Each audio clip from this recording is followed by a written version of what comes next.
Hello, everyone, and welcome to A to I Dyslexia, all things dyslexia live show. Such a great honor to have you all here watching our live show, no matter where you are watching us from.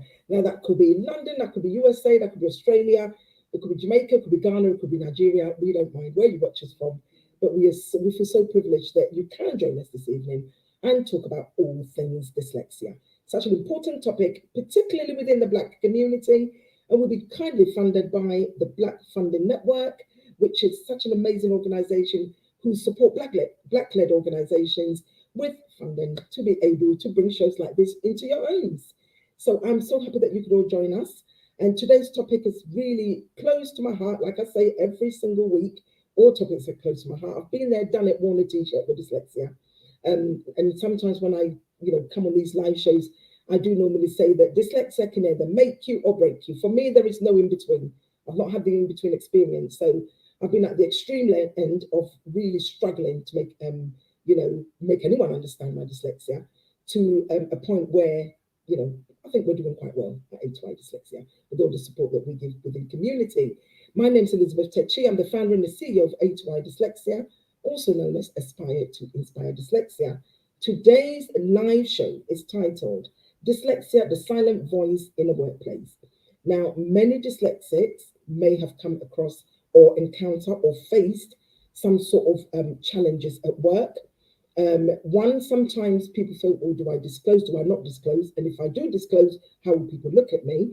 Now, when you're Black and you come, or BME, and you come from our community or in the workplace, there's other sort of pressure added on you. So you've got yourself being a Black person, having dyslexia, disability whatsoever, and you don't want to add more to that. So people tend to kind of shy away and not say much. And when they do speak about dyslexia, they're looked at in a different way completely.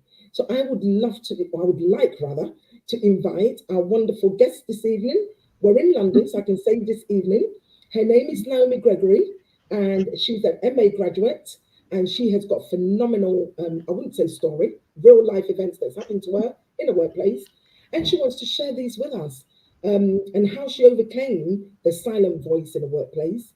And she is an MA graduate. She's graduated, looking for work as a junior accounts. Now, I've got to go back to my notes to find out exactly what the word is. She's looking for work as a junior accounts executive. So, any producers who are watching at the moment, BBC, Channel 4, Channel 5, ITV, Sky TV, listen, you need to recruit Naomi. She's absolutely phenomenal. She's a film producer, but I'll get her to talk about more about what she does and also why she's come on this live show to actually speak about her experience. One, as a dyslexic, she's also got dyspraxia and dyscalculia. Now, she calls them the 3Ds, and I know why she called them the 3Ds, because sometimes having these three conditions combined, we also call it neurodiversity, can be a huge challenge. We're dealing with one of them might be dyslexia, and the rest is another story completely. Naomi, welcome to A2I Dyslexia Live Show. All things dyslexia. Hi guys. Nervous. I'm nervous, but hence why I'm giggling at the same time. I'm very smiley. But I'm fine, good. It's only me and a few more people watching. But you'll be fine. Honestly, be relaxed, and it's just a conversation between you and I. And yes, the topic we're speaking today, I can 100% guarantee you there's a lot of people that go through this in the workplace, and they won't speak, and they'll keep quiet, and it has so much repercussions, sort of health-wise and mental health and all sorts of things. So I'm really pleased that you can actually, be the voice for many people who are struggling. We've got Faith who's joining. Hi, Faith. How are you? Lovely to see you on our live show today.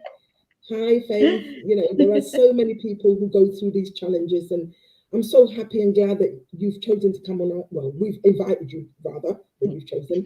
We found you, and I thought, my goodness, we'll find someone who's willing to speak about this. Now, a very good colleague or friend of mine has actually written an article on the silent voice in the workplace, and her book is I forgot the title of the book, but I'll get it in a minute and share that title with you.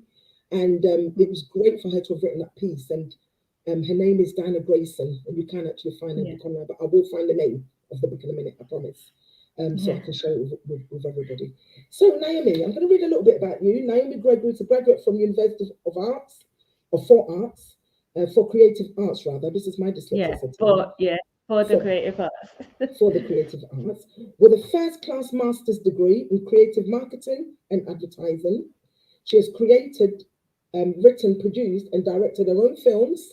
So Naomi can share some of the films with us, as well as helped and participated in other roles.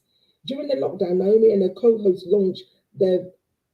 You see how I'm getting all stumbled across words, right? Yeah. So Naomi hosted or launched with a partner of hers her own podcast called "When in Doubt Unfiltered" during the second lockdown, having discussions from two perspectives in age, culture, upbringing, and race.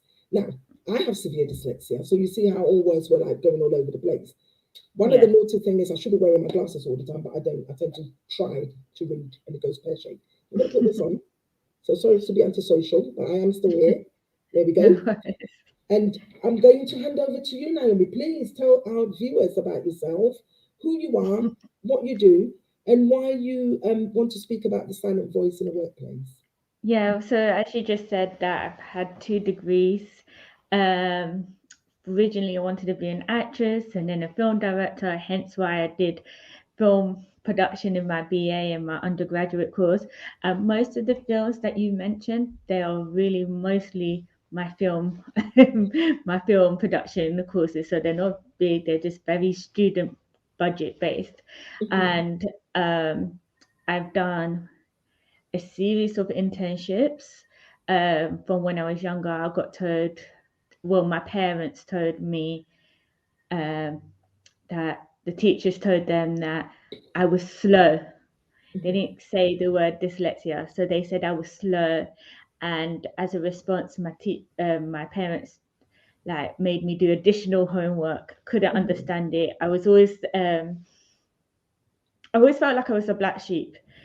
Within school, I got picked on because I was the only one that had a teacher sitting next to me. So that brought on bullies. If I had to do something, I had to go out a separate class to go into to do additional maths and English, which I despised because it was a very like when no subjects would do. The rest of the class were doing subjects.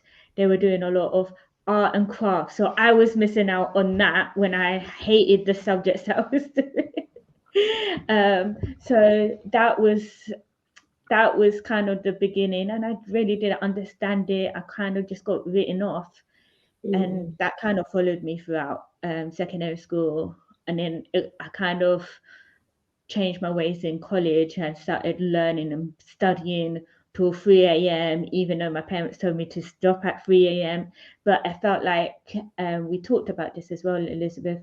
You're not allowed to fail. You feel like if you fail, it's a form of failure. You're lazy. You get all these negativities from it. So for me, it's that determination and that tenacity of me to keep on doing better. And the way when I was in my late teens, I think that's the way it kind of happened. If people said, "Oh no, you can't do that," no, I would challenge you. Even when my teachers in college said that I wasn't dyslexic, told me I wasn't dyslexic, I just had messy handwriting. So, and then they told me I shouldn't consider going to university because I was incapable. That's all I get told. Even now, I'm getting told that. But you know what, Naomi? You're phenomenal. You're absolutely amazing. I have to take my glasses off to say that. Absolutely amazing because you've managed. How old was you when you got diagnosed? How was you very young when you got diagnosed? Very young. Didn't understand it. Yeah. I was like primary school, like 4 and 3. I was like in like 5, where their teachers couldn't understand why I couldn't read the same as my peers. So I had like they basically told me that I was slow through my parents. Right. Yeah. That's it. Now, yeah. I mean, I hear this story all the time, and I just want to acknowledge Nessa. Nessa's just joined us here. And brilliant discussion. Thank you for organising this. It's absolutely amazing. It's happening across the workplace. A lot of people in workplaces with dyslexia and specific learning difficulties are actually keeping really quiet about, this particular condition, they don't want to speak about it because you just feel like, oh God, how will people look at me? I was in that position. When I worked in corporate, I never mentioned a word, you know, and it was really, really challenging for me that it was beginning to be very difficult to even go to work. As a result, I mean, I would never advise anyone to do this, but I decided to leave because it was just too much for me.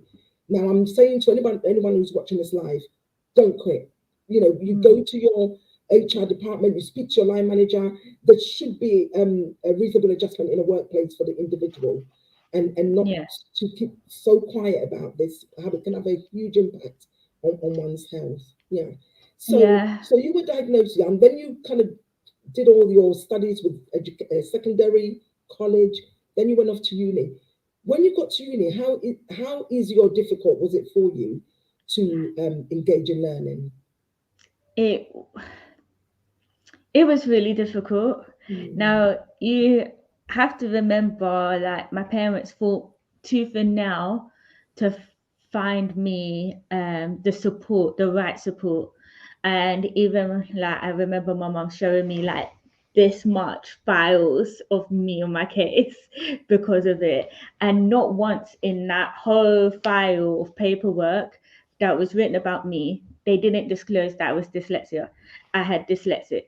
They just said I had learning difficulties. So now people get confused with learning difficulties because it's such a vague term. When I went to university, that's what they basically said to me. We have to retest you because you don't say you have any of these things. And even in secondary school, they said that I had dyscalculia as well. And that kind of fell into place because I never really liked maths at all. So that was just like, I knew there was a word for it. I felt like it was justified because there was a word for me hating maths. But I can laugh about it now. But and they retested me. It wasn't that I had dyslexia. They said that I had severe dyslexia and also said that I was dyspraxic. And so I also felt like, oh, what does that even mean that I'm dyspraxic? And then they just were like, oh, you're very clumsy. You can't do coordinations right. And everything since they said that started clicking into place. I was the last one out of my siblings to tie the shoelaces. I was the last one to ride a bike. I was like these sort of things, like I kept tripping over. I couldn't understand why, or getting lost. I couldn't understand why. And I'm just like, so it was struggling. So all of that happened. And even going into waiting for my results to get the support in my uni, one of my lecturers, is weird because at the time my boyfriend found this and he gave me the report and I showed it to him and he read it and he was saying that I was intellectual, like I was stupid, that I was not intelligent enough to do this course. And then I had a talk with him and he was just like, oh, I'm dyslexic too, but I read to get that out of my system, basically get it out of my system. So this is the lecturer saying that, yeah? Like there was no encouragement and I was just like, what?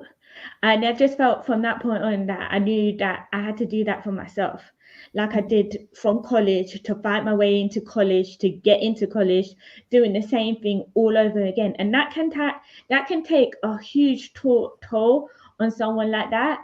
And then after finishing, I felt like my BA graduate did a series of internships. And now going back to what you said earlier, I never disclosed. I was so embarrassed about my dyslexia. I didn't tell anybody. Any recruiters, I didn't tell anybody until one time what happened, I was in a company and what happened was I got confused with the letters and with like the letter J and the letter G, and it completely I completely froze. And one of the persons like swearing, got really aggressive, like slammed his fist on the table, goes, oh my God, I would do it then, sort of thing. But with really with so much swear words in the sentence. And I just got really embarrassed. And I could have just said at that time, well, sorry, I'm dyslexic, but everyone, it's an open office, everyone's looking, and I'm just like, okay. And I just didn't say anything. And I just cried for those. Hello? Yeah. So let me just go. Let me just retract and go back to the workplace bit. So my question that I had for you, the first ever question I had for you, can you hear me, Naomi? Yeah. The first question I had for you was, have you experienced the silent voice in a workplace with dyslexia? And of course, you just spoken about that. You just spoken about when you were in a workplace and someone shouted between the letter G and J. I mean, I still get confused between the two. Yeah. To me, they all sound the same. Yeah. Unless I write them down on paper, they sound the same to me, and I'll get them muddled up all the time. So this particular work colleague of yours then got upset with you because you got the letters wrong. Yeah.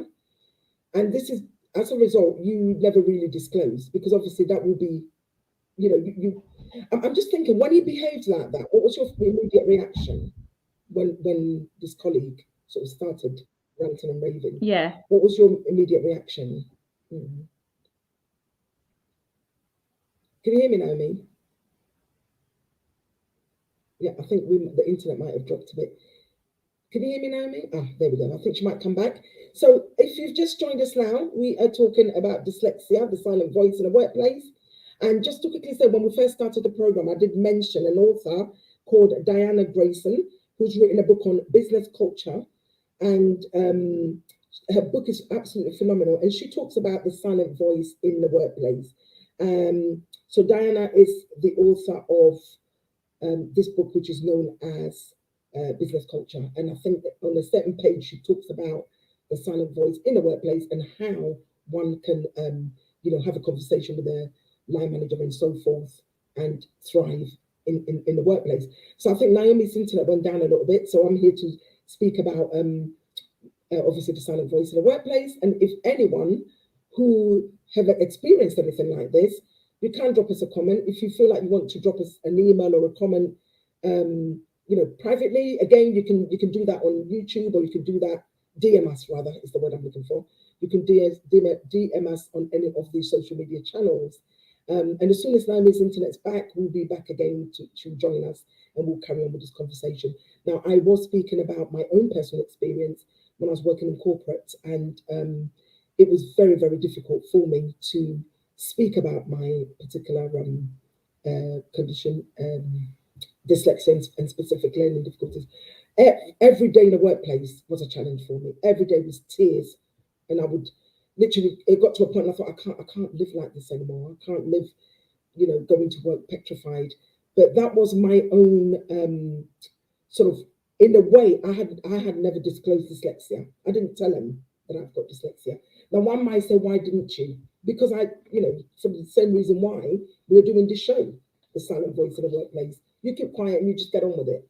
Because whichever way around you do it, but sometimes when you disclose, you're at a disadvantage. And when you don't disclose, you're at a disadvantage. So those that are not severe dyslexia, so to speak, may sort of mask it quite well and just get on with it. And, sometimes that could bring huge, huge challenges to the individual. If there is any comments that's appeared, of course, I'd love to share it. I think we've kind of lost Naomi, and I think she's trying to get herself back together again. Now, this is what happens when we work remotely or do these live shows to your homes via, the platform that we're on. Anything can go wrong, and obviously we've lost Naomi for now, and hopefully she might sort of re-engage with us and come back and speak to us about her struggles in the workplace with dyslexia. So far, I'm still sort of trying my best to get this show going. There we are. We got her. She's back again. No, I did say the internet can let us down. I have no idea what happened, and I was ready for your next question, and it started freezing, and I was just like, don't worry, Naomi. This happens all the time. I think since we come back doing this live show, we've had lots of technical hitches, but there's not much one can do. It's what it is. We're streaming from remotely, and these things can happen.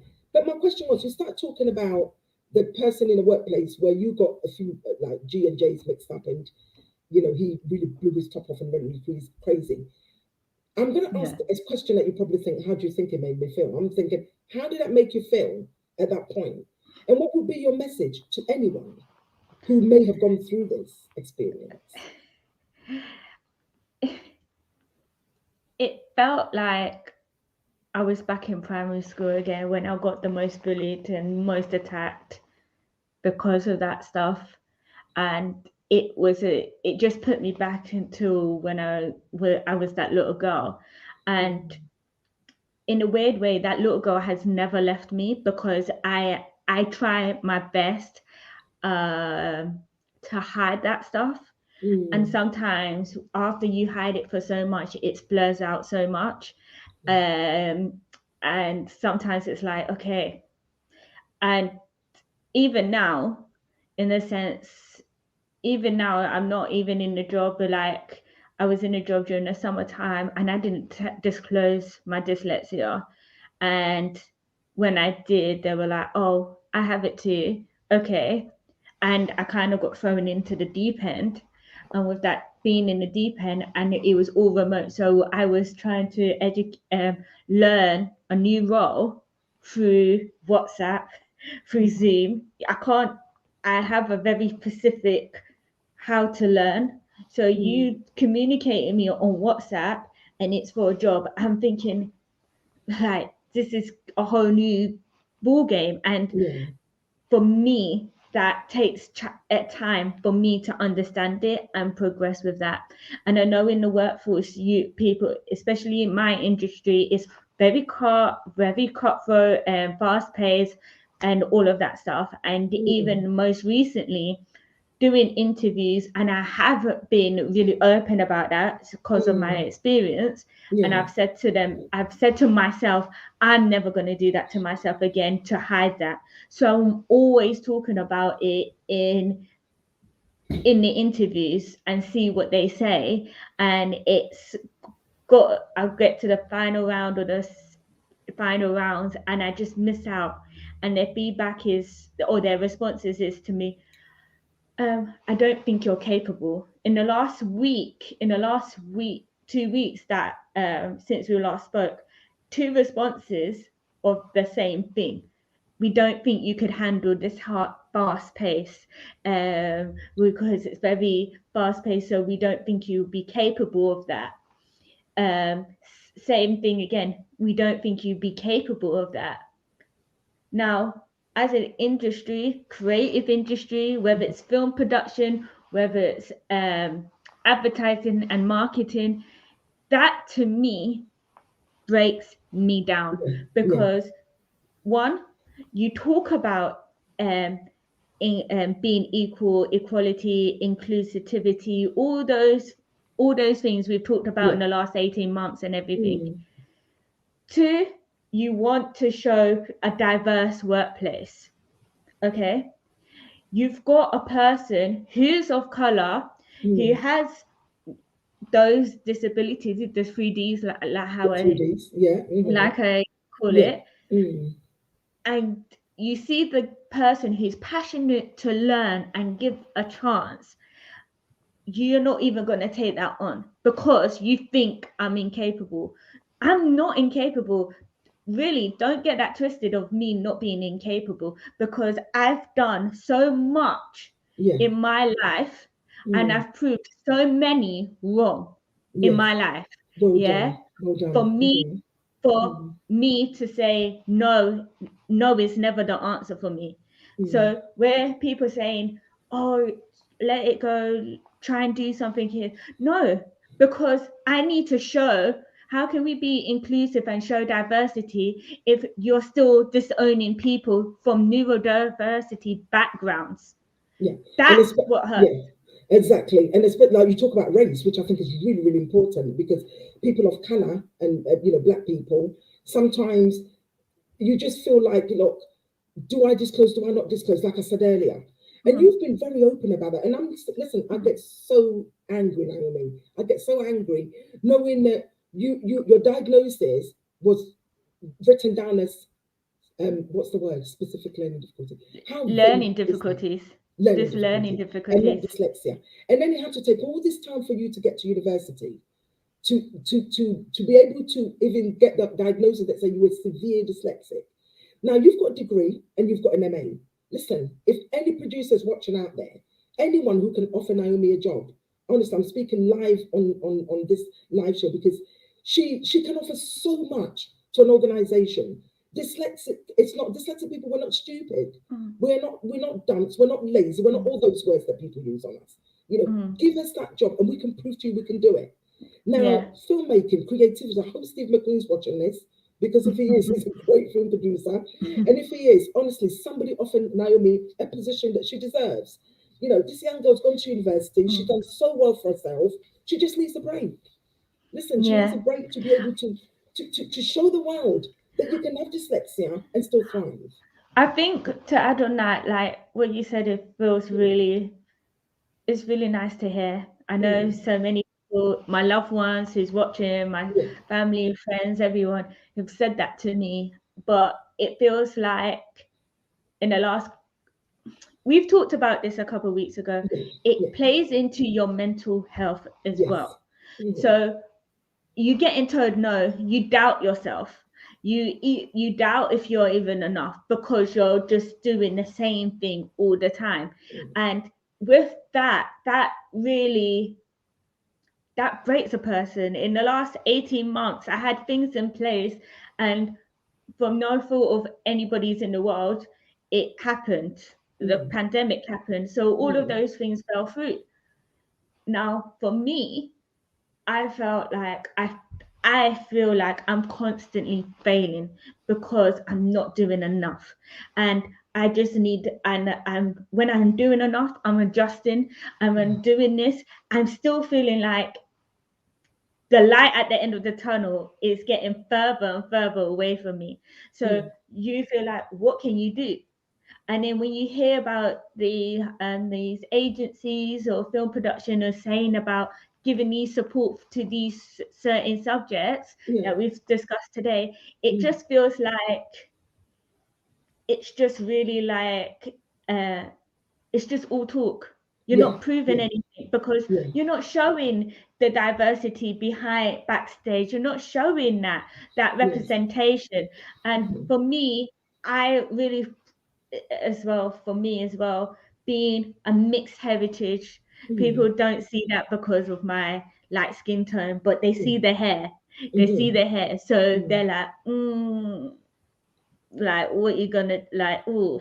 So they think that I'm some form of color, but they don't know. But I'm a mixed heritage with all these diversities, not only so I mean, you know, I'm a triple threat. I'm a triple threat. You know, at the end of the day, Naomi, you know, for me, if we're talking about a graduate, somebody who's graduated, I mean, hello, Sylvia Morris. Someone just joined us. Let me just say hello to her. Hi, Sylvia Morris. Sylvia said, I'm Aaliyah's mum. This is so interesting and informative. Thank you, A2I, for the work you're doing, creating awareness. Well done, Naomi. Well done, Naomi, for coming on. Thank somebody you. else did Thank you have so much. a message come up. So this is Claire Paul, and Claire said, I've struggled for years. I've managed, but as I have got older, it got worse. I started in a new job working in banking for the last 5 months and panicking every day with nerves, with nerves. Work, know about it. I feel, was that pressured by my glasses goes on. I feel pressured by my new manager. It was fine to start with, but he's expecting me to be more faster now. But if I do that, I get things wrong. I get your point, Claire. I understand 100%. You know, I understand where you're coming from. And this is why I talk about, you know, I don't know how we move on from here, because there's things like access to work support, but some employers are not even engaging in that to give the support that people need. So, you know, the message that Claire put up, it's just so heartbreaking. Really, really heartbreaking. I think as well. I think as well, when I've talked to employers and there's like, and I asked them like, what support could you give to me as if I was successful starting this role? And they would say that they would have to speak to HR about that and stuff like that. Or they've said, oh, there's other people who are dyslexic. But because I say the first word dyslexic, dyspraxia, and dyscalculia. there are 1 or 2 out of the 3 they will know of. So they will forget the other 2. So when they talk about other people, I'm like, okay, that's other people, but they have dyslexia. They just have that one. I don't know their history, so I'm assuming they have the one. They don't have the other 2. And where I've disclosed that and they don't really know the other 2, and they're like, are you organized? I feel like I've got a little bit of imposter syndrome, where I say I'm very organized, but then I have in the back of my head is like, but my dyspraxia says that on paper my dyspraxia says that I'm not that organized, but if I do it and I have the tools to do it, you're seeing a T, you're seeing it, and that understanding for me to be like that communication for me to just go back and forth and just say, is this what it is? I want to confirm it. And I'm sorry, I'm talking so much, but like I was saying, I was reading the other day there. I was reading the other day that with the now it's coming. I've lost it. It's okay. I'm going to go back to. I'm actually going to go back to Claire's message that Claire put out, which many people are struggling with that. Now, Claire, the only thing I can say is, I know your manager can push you, but you do also realise that you're covered under the Equality Act 2010, and you are entitled to have. I mean, someone like a bank, honestly, should be able to give you the reasonable adjustment in the workplace so you can thrive in what you do. You know, us a lot of dyslexic people, we don't just. Do you know how difficult it must be for us to come to that point to say, look, I need help, and everybody else is getting on with it, and we're asking for that help so we can sort of come to that level of working? It's a very difficult place to be. So, if any managers watching it, do have that time to, you know, to give your workers who have got dyslexia or neurodiversity or any other conditions they might have. They do need that extra time to be able to catch up with the work. Don't set the same targets as, you know, somebody who doesn't have these conditions, because it does affect your mental health, like Naomi mentioned earlier. And Claire, I really hope that you are able to maybe revisit and speak to your HR department and see what they can do to support you in the workplace, because, you know, sometimes you do feel alone, and it's the silent voice in the workplace.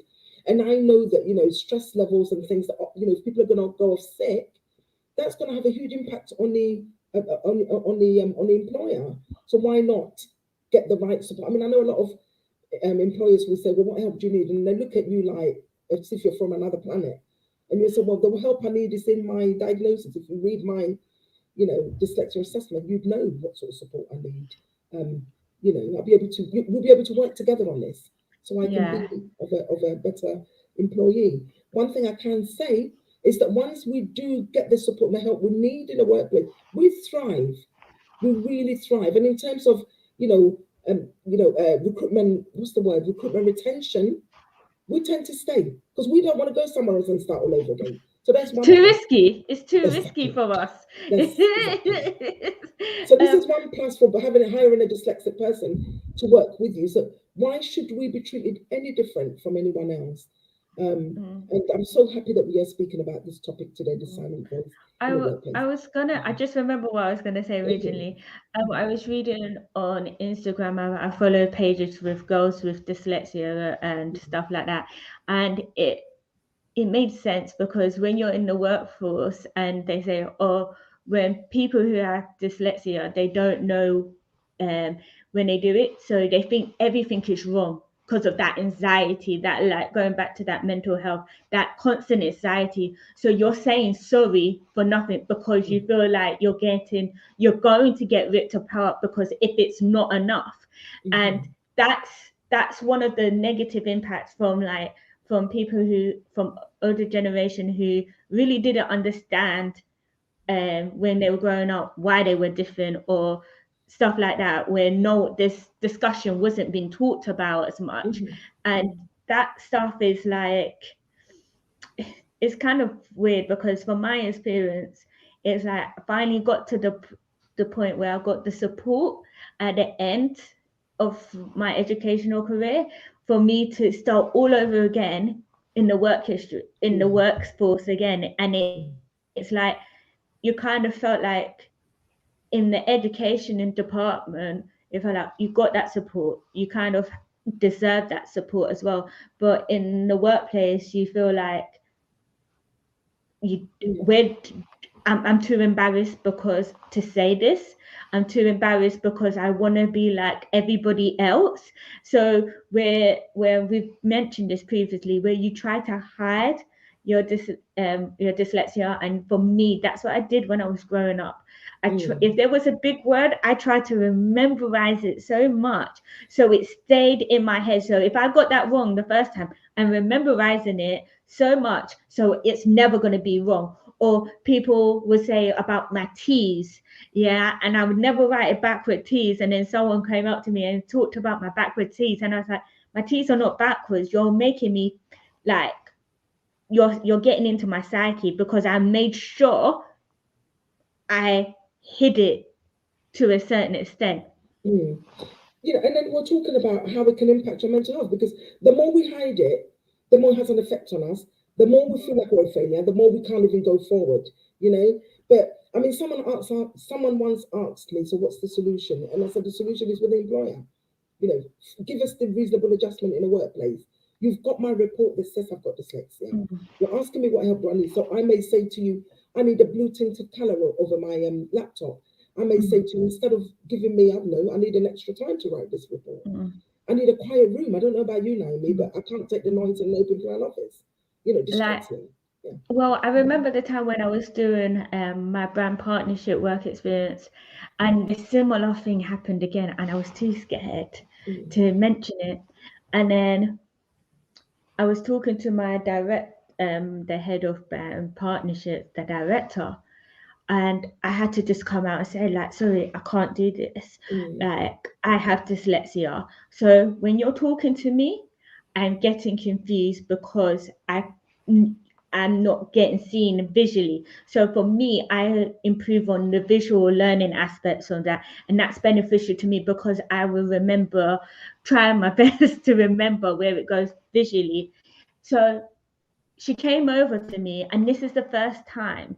And she came over to me and she helped me, and she was like, Naomi, if you need anything, just let me know. Or if it gets overwhelming, just let me know. And that was the first time in my internships in the workplace where someone like a director or a head of management really kind of said, and this is the support.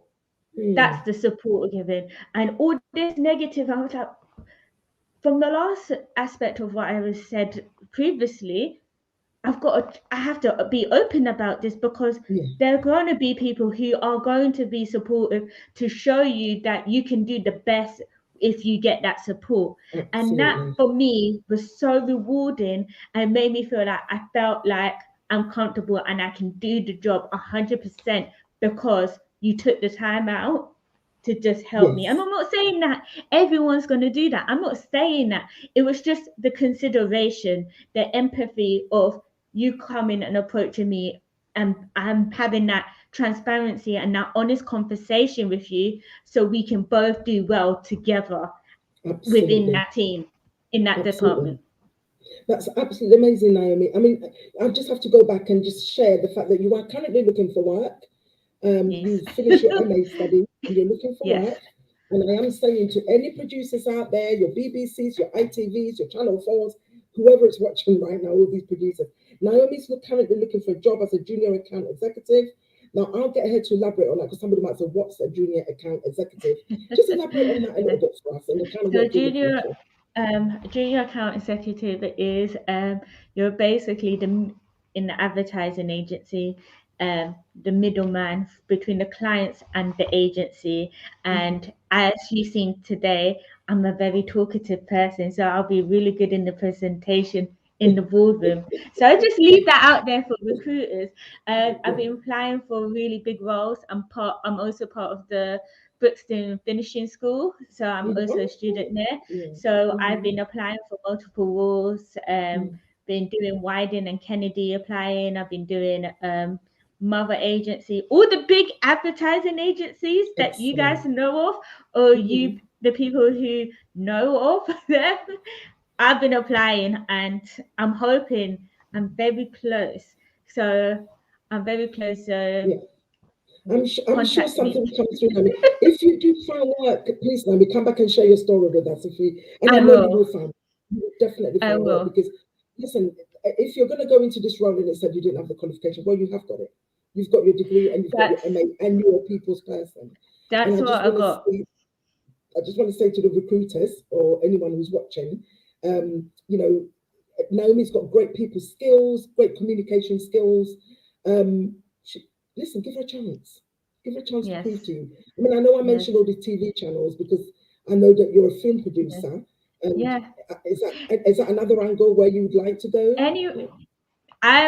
For me, it's just the opportunity and the break. That's what it is for me. From just being in one of the part of a team in a big agency or production house where I'm doing marketing or anything like that, that will just be an honor because I want to learn from the greats. So me being part of a well-established company, then yeah, and I'm dedicated too. I ain't going Wonderful. nowhere. The journey's been too long, so I'm staying put. Exactly. You stay put there. And I just want to say to our viewers that having dyslexia should not hinder one for unlocking their full potential. Naomi has kindly come onto this live show to speak to many people to say that it can be the silent voice in a workplace. But like Naomi said earlier, you know, if you're talking about inclusive and diversity and race and disability, then listen, give us a chance to prove that we can't do the job, I, because I we can't do it. Yeah, I think as well, one thing I would say, I think as well, we have so many other potentials. Just where you used to think, oh, dyslexia, you can't read or write, or you can't do this and that. It's not that. It shows the creativity, and there's two types of people in the world: the creators and the thinkers. And with that, you don't know how much unlocking potential if you're just giving someone a chance and ready to go. If you see that passion like I have and that fire that I carry on keeping persistent constantly after getting told no and I keep coming back, then why wouldn't you want that a part of your workforce? Why wouldn't you want that dedication, that honesty, and that passion that you so desperately ask for, to not give someone else a chance? Like, I really you love know, that. I love what you just said. Yeah, absolutely great. Now, just before we go, I just want to ask one last question, and then obviously we will have to yes. bring the show to an end. A last word for anyone watching who's experiencing the silent voice in a workplace with dyslexia.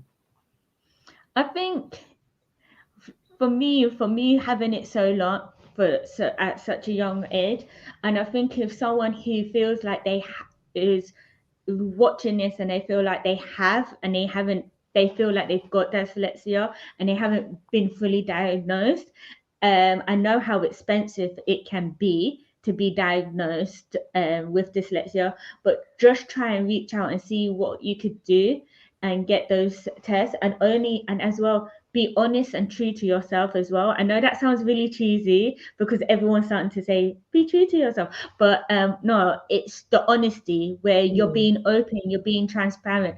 You're finding that hard and you're finding the struggle. So you can do anything to adapt to it. So like for me, like I mentioned, for me, I have to write notes down. I have to record the stuff that I say or listen to, so I have it right in my head, or reading the things out loud. Everything that the tools that I have, in a visual aspect as well as a audio aspect, that's beneficial to me. And even writing in color and with different pens, that gives me like, oh, that's where I have it on my notes. Oh, okay. So it's those tools where you teach yourself how to adapt and also be that power. Like I want to say one thing as well, like dyslexia, dyspraxia, and dyscalculia took me a really long time for me to understand this, for me to feel like I wasn't normal, I wasn't a part of this world. And I still feel like I'm not a part of this world. But I realized that's my superpower. But where everyone's seeing they've got their colorblind, I'm seeing everything in supersonic color and seeing the world differently. That is your strength. you're giving ideas to people who would never come out of that. That is your strength. And like what my dad used to say to me for so long, don't let your workplace or the schools, anything define you, because that doesn't really make you. That really makes you, that's a part of you, but that's not going to, the grades are not going to define you. Nothing else is going to define you. These people are not going to define you. So I just think, just be honest with yourself and just keep achieving what you want to achieve, and don't let anyone don't take no for an answer. Absolutely. Now that's wonderful. And I mean, you said something. You said, dyslexia assessment can be quite expensive. We are currently running a workshop called Create Your Future with Dyslexia. Anyone who lives in London, if you're unemployed and on job seekers allowance, or what's the word, universal credit, and you're unemployed, you can join us, and we are giving dyslexia assessment for free.